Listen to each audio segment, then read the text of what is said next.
नमस्कार जय जगन्नाथ। मु आज बहुत दिन पर लाइव वीडियो बनाऊँगी कहीं आज आम गोटे बहुत भल दिन विवाह वर्ष को आमर 15 वर्ष पूरी 16 वर्ष चलला। बहुत किछि से मो एथरक प्लान करथिले किंतु एमरजेंसी रे मोर सर्जरी पड़िला तो आमे आ किछि करि पारिलुनी। तो ए वीडियोटा मु बनैबार गोटे कारण अच्छी कहीं किछि दिन तले आम सहित गोटे माने आमर मो भितर गोटे घटना घटी जो थे माने मु भाभी से समय कहीदेपी पुणी भाविली ना आग को एनिवर्सरी अच्छी मुझे कहबी से दिन किंतु कही पारि नथिली। तो आज मुझे से जिनसा कहवाक चाहूँगी ता पूर्व मुझे कहवाक चाहे विवाह वर्षर बहुत बहुत अभिनंदन आ शुभेच्छा। तमें जाना चाहूथ जे मु कौ जिनसा से दिन तुमको कही नथिली। तो एक्चुअली से दिन थिला मे बी बोधे संडे थिला एमती खाई मु जस्ट शोइबा को बेड को आसिली से मते कहले आगो को सावित्री अच्छी चलुन शाड़ी किणव बोली कहूल किणव मु कहली सतरे जीवा ना कौन कहले हाँ चलुन सेटू कहली हौ चलो जीवा।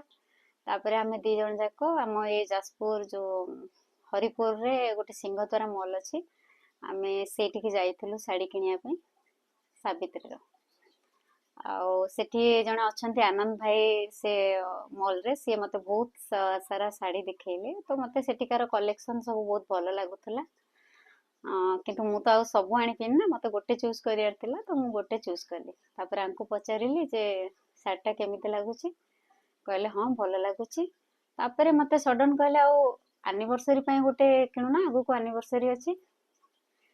तो मु एक्चुअली टिके सेते बेले सरप्राइज हो जाइतिली एथिपाई नुह जे सी मते शाड़ी किनिबा को कहले एथिपाई खुशी थिली जे एमिति गोटे दिन थिला सी ना बर्थडे मन रखती ना घर रे भी कौन से गोटे ओकेजन तांकर मन रहे ना एनिवर्सरी किछि भी तांकर मन रहे तांको काम भल तो सी भल आउ एमिति भी गोटे दिन आसला जोठी कि मोर आउ माने से सब दिन टिके डेट मन रहुनी किंतु से दिन माने मोर जन्मदिन हो कि आम बापांकर भी बर्थडे हो कि माँ कହାର भी किसी भी हो से जिनस को बहुत भल से कहीं मन रखुं मु भी जानी कौन आउ से मते जिते बड़े कहले शाड़ी किनिया तो मु सेई कथा ही मो मन को आसीथिला।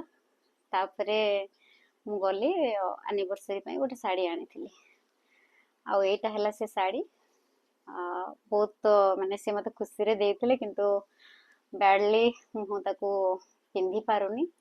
ये टी सर्टा मुझे मो शाड़ी को कंट्रास्ट कर ऑनलाइन मगेली से पिंधि पारे मु पिंधि ए शाड़ीटा मु निश्चित भाव में पिंधि आ बहुत सारा सेल्फी नेबी शेयर भी करी। आपण मैंने भावुवे जे एमती कौन सब जिनस को वीडियो आ पिक मध्यम शेयर करिया निहाती दरकार। तो सेमिति जदि आमे भाविबा कि जे सब जिनसर यूज अच्छी मिसयूज अच्छी तो वीडियो आ पिक गोटे खाली आमे नुहते जे आमे खाली गोटे आमर लाइफ रो इंसिडेंट को कि आमे ए जिनस को शेयर करिया सेटा नु एमिति भी लाइफ ऊपर कहंदिन ना किछि भरोसा नाही आज मु तांको पाखरे अछि काली थिबी बोली कोन ग्यारंटी अछि।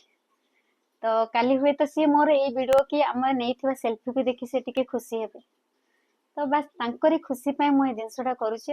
आपण माने विश्वास करिवेनी वर्तमान मु ठीक से बसी भी पारुनी काहेकि मते एते मो सर्जरी जगहटा पेन होउची तापरे भी मत लगिला जदि गोटे पिला मो पय 4 वर्ष हेलानी माने मोर माने एमती कि जो समय सी रिलैक्स हे कि काम करिया कथा सी तांकर सब जिनस निजे करिवा कथा माने मु घर मो पिला परिवार सब संभालिया कथा सत कहबी तो मु ना तांको पय ना मो पिला माननको पय ना परिवार पय मु किछि करि पारिनी।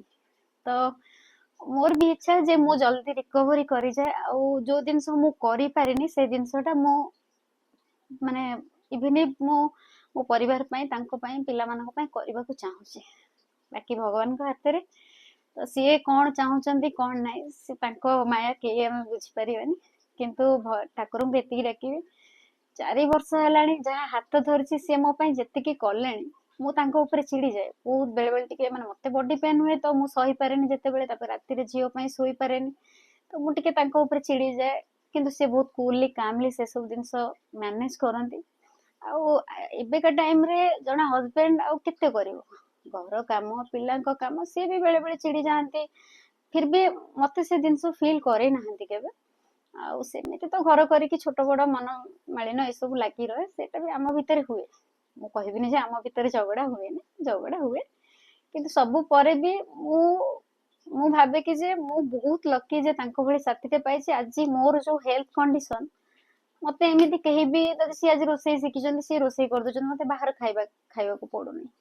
ତ ମୋ ଦେହ ଖରାପରେ ବି ମାନେ ମୋ ପିଲାଙ୍କ ପାଇଁ ମୁଁ ଟେନସନ ହେଇଗଲେ ବି ସେ କହୁଛନ୍ତି ବ୍ୟସ୍ତ ହୁଅନି, ସବୁ ଠିକ ହେଇଯିବ। ତ ଏଇ ଯୋଉ ଜିନିଷଟା ମାନେ ମୁଁ ଆଉ କଣ ଗୋଟେ ଝିଅ ଖୋଜେ। ତ ମୁଁ ସେଇଟା ମୁଁ ଚାହୁଁଥିଲି ଯେ ଏଇ ଭିଡିଓ ଥ୍ରୋରେ ମୁଁ ତାଙ୍କୁ ସେୟାର କରିବାକୁ ଚାହୁଁଥିଲି ଯେ ମୁଁ ବି ଚାହୁଁଛି ମୁଁ ଜଲ୍ଦି ରିକଭର ହୁଏ, ଆଉ ମୁଁ ମୋ ଘରକୁ ପୁରା ଠିକ ସେ ସମ୍ଭାଳିଲେ ସିଏ ତାଙ୍କ କାମ ରିଲାକ୍ସ ହେଇ କରନ୍ତି। କାହିଁକିନା ସେ କୋଉଠି ନା କୋଉଠି ମୋ ପାଇଁ ଟେନ୍ସ ବି ରହୁଛନ୍ତି, କହିପାରନ୍ତିନି ସେ କିଛି, କିନ୍ତୁ ସେ ରହନ୍ତି। ଆଉ ଏସବୁ ଜିନିଷ କହିଲେ ଟିକେ ମତେ ଟିକେ ଆକ୍ଚୁଆଲି ମାନେ କଷ୍ଟ ଲାଗୁଛି ଟିକେ, କାହିଁକି ନା ହବ ସେଟା ସ୍ୱାଭାବିକ ଜିନିଷ। କାହିଁକିନା ବର୍ତ୍ତମାନ ଆମ ଏଜ ନୁହଁ ଯେ ମୁଁ ଗୋଟେ ବେଡରେ ପଡିବି ସିଏ ମୋ ପାଇଁ କରିବେ। ତ ସିଏ କରୁଛନ୍ତି ମତେ ଖୁସି ଲାଗୁଛି, କିନ୍ତୁ ଗୋଟେ ପିଲା କେତେ କରିବେ, ତ ସେଇଟା ଟିକେ ଦୁଃଖ ଲାଗୁଛି। ଆଉ ଗୋଟେ ଭଲ ଜିନିଷ ଆଜି ହେଇଛି ଯୋଉଟା କି ମୁଁ ସେଇଟା ବି ନିଶ୍ଚିତ ଭାବରେ ସେୟାର କରିବି।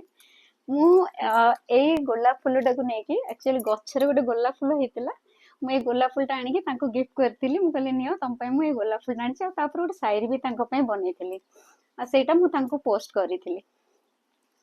ତ ସିଏ ମତେ ଗୋଟେ ଜିନିଷ କହିଲେ କି ଯେ ସେଇ ଶାୟରୀର ରିପ୍ଲାଏରେ, ସିଏ ତ ମତେ ମୋ ସାଙ୍ଗରେ ଶାୟରୀ ବନେଇ ନଥିଲେ କାହିଁକିନା ସେ ନଥିଲା ବେଳେ ମୁଁ ତାଙ୍କ ସହିତ ସେ ଶାୟରୀ କରିଥିଲି। ତ ସିଏ ମତେ କହିଲେ ତମେ ତ ମୋ ପାଇଁ ସୁନ୍ଦର ଗୋଲାପଟିଏ, ତମ ପ୍ରେମକୁ ଛାଡିଲେ ମତେ ଉପହାରରେ ଆଉ କିଛି ଦରକାର ନାହିଁ। ତ ମୁଁ ଏତେ ମତେ ଖୁସି ଲାଗିଲା, ଭାବିଲି କି ଯେ ଗୋଟେ କହନ୍ତିନି ଗୋଲାପ ଫୁଲ ଏମିତି ଗୋଟେ ମାଧ୍ୟମ ଯୋଉଥିରେ ଆମେ ଆମ ମନର ସବୁ କଥା ଯଦି କିଛି କହିବି ନ ପାରନ୍ତି ନା, ସେ ଫୁଲକୁ ଦେଖିଲେ ବୁଝି ହୁଏ। ତ ଆମର ସବୁ କଷ୍ଟ ହଉ କି ଖୁସି ହଉ ସେ ଫୁଲ ମାଧ୍ୟମରେ ଆମେ ଜାହିର କରିପାରନ୍ତି କି କାହା ପାଖରେ ରଖିପାରନ୍ତି। ତ ଆଠୁ ଆଉ ସୁନ୍ଦର ଜିନିଷ କିଛି ନାହିଁ। ଯଦି ଆଠୁ ଆଉ ସୁନ୍ଦର ଜିନିଷ କିଛି କହିବ ତାହେଲେ ସିଏ ହେଲେ ମୋ ସ୍ୱାମୀ, କାହିଁକି ନା ତାଙ୍କଠୁ ଆଉ ଭଲ ମାନେ ବେଷ୍ଟ କିଛି ମୋ ପାଇଁ ଅଛି ମତେ ଲାଗେନି। ତ ଏମିତି ଗୋଟେ ଏଥରକ କୋଇନ୍ସିଡେଣ୍ଟ ହେଇଛି, ମତେ ମାନେ ଦେହ ଖରାପରେ ବି ଖୁସି ଲାଗୁଛି ଯେ ସିଏ ବି ମୋ ପାଇଁ ଗୋଲାପ ଫୁଲ ଆଣିଛନ୍ତି ଆଉ ମୁଁ ବି ତାଙ୍କ ପାଇଁ ଗୋଲାପ ଫୁଲ। ସିଏ ଏତିକି ଫରକ, ସିଏ ଫୁଲ ମାନେ ଯୋଉଠି ବିକ୍ରି ହୁଏ ସେଠୁ କିଣିକି ଆଣିଛନ୍ତି, ଆଉ ମୁଁ ତାଙ୍କ ପାଇଁ ଆମ ବାଡିରୁ ତୋଳିକି ଆଣିଛି। ଆଉ ଟିକେ ଏବେ ବହୁତ ପେନ୍ ହେଲାଣି, ମାନେ ମାନେ ସର୍ଜରୀ ଜାଗାଟା ପେନ୍ ହଉଛି, ତ ମୁଁ ଆଉ ବେଶୀ କିଛି କହୁନି। ତାଙ୍କ ପାଇଁ ଗୋଟେ ଲାଇନ ଠାକୁରଙ୍କୁ କହିବାକୁ ଚାହୁଁଛି ଯେ ସେ ମତେ ଜଲ୍ଦି ରିକଭର କରିଦିଅନ୍ତୁ, କାହିଁକିନା ମୁଁ ଜଲ୍ଦି ରିକଭର ହେଲେ ତାଙ୍କ ଜୀବନରେ ଖୁସିଟା ଫେରି ଆସିବ। ଆଉ ବାକି ସିଏ ଏମିତି ସବୁବେଳେ ଏତେ ଦାୟିତ୍ୱ ବହନ କରୁଛନ୍ତି, ସବୁ ଜିନିଷ ତାଙ୍କର ଠିକ ରହୁ। ତାଙ୍କ ଦେହ ପା ବି ଏବେ ଠିକ ଠାକ ରହୁନି, ଆଉ ତାଙ୍କର ବି ଅଣ୍ଟା ପେନ୍ ହଉଛି, ହାତ ପେନ୍ ହଉଛି, ତାପରେ ବି ଘରର ସବୁ କାମ ସବୁ ଦାୟିତ୍ୱ ସେ ଠିକ ସେ ମାନେ ତାଙ୍କ ଚେଷ୍ଟା ମାନେ ସେ ଯେତିକି ପାରୁଛନ୍ତି ସେ କରୁଛନ୍ତି। ଆଉ ସେତିକି କହିବି ତମେ ଭଲରେ ରୁହ। ଆମ ଜୀବନରେ ଯୋଉ ଦୁଃଖଟା ଆସିଛି ସେ ଜଲ୍ଦି ହଟି ଯାଉ ଭଗବାନଙ୍କ ଆଶୀର୍ବାଦରେ। ଆଉ ଆମ ଭିତରରେ ଯୋଉଥିପାଇଁ ବେଳେ ବେଳେ ଆମେ ତମେ ଚିଡି ଯାଉଛ କି ମୁଁ ଚିଡି ଯାଉଛି, ସେ ଜିନିଷଟା ଯଥା ଶୀଘ୍ର ମାନେ ଭଗବାନ ମତେ ରିକଭର କରିଦିଅନ୍ତୁ, ସବୁ ଜିନିଷ ଠିକ ହେଇଯିବ ମୁଁ ଜାଣିଛି। ଆଉ ବାସ୍ ପୁଣି ଥରେ କହିବାକୁ ଚାହୁଁଛି ବିବାହ ବର୍ଷର ବହୁତ ବହୁତ ଅଭିନନ୍ଦନ ତମକୁ ମୋ ତରଫରୁ। ତମେ କଣ କହିବାକୁ ଚାହୁଁଛ? କହିବନି? ବହୁତ କିଛି ତ କହିଲ, ମୁଁ କଣ କହିବି? ତମେ ତ ସବୁବେଳେ ଏମିତି ଚୁପଚାପ, ଜାଣିଛି, ସେଇଥିପାଇଁ ତମ ପାଇଁ ମୁଁ କହିଦଉଛି ନା। କାଲି କଣ ହେଇଗଲେ ଏଇ ଭିଡିଓ ଦେଖି ମନେ ପକେଇବ ହେଲା। ମୁଁ ଜାଣିଛି କିଏ ହୁଏତ ମୋ ଭିଡିଓକୁ କିଏ କଣ ଭାବିପାରେ, ବଟ ମୁଁ ଖୁସି ଯେ ମୁଁ ବେକାରରେ ଏଇ ଭିଡିଓ ବନଉନି, ମୁଁ ମୋ ସ୍ୱାମୀଙ୍କ ପାଇଁ କରୁଛି। ଯାହା ବି କରୁଛି ମୁଁ ତାଙ୍କ ପାଇଁ, କାହିଁକିନା ମୁଁ ତାଙ୍କ ପାଇଁ କିଛି ବି କରିପାରୁନି। ତ ଏଇ ଭିଡିଓଟା ତ ବହୁତ ମାମୁଲି ଜିନିଷ। ଜୟ ଜଗନ୍ନାଥ, ଭଲରେ ଥାନ୍ତୁ ସମସ୍ତେ, ବାସ୍ ସେତିକି। ସେ ତାଙ୍କ କଥା କହିଦେଲେ, ଆପଣ ମାନଙ୍କ ଆଶୀର୍ବାଦ ଆମକୁ ଦେବେ ଯେ ଆମେ ଜଲ୍ଦି ଏସବୁ ପ୍ରୋବ୍ଲେମରୁ ବାହାରି ଯାଉ। ନମସ୍କାର, ଜୟ ଜଗନ୍ନାଥ।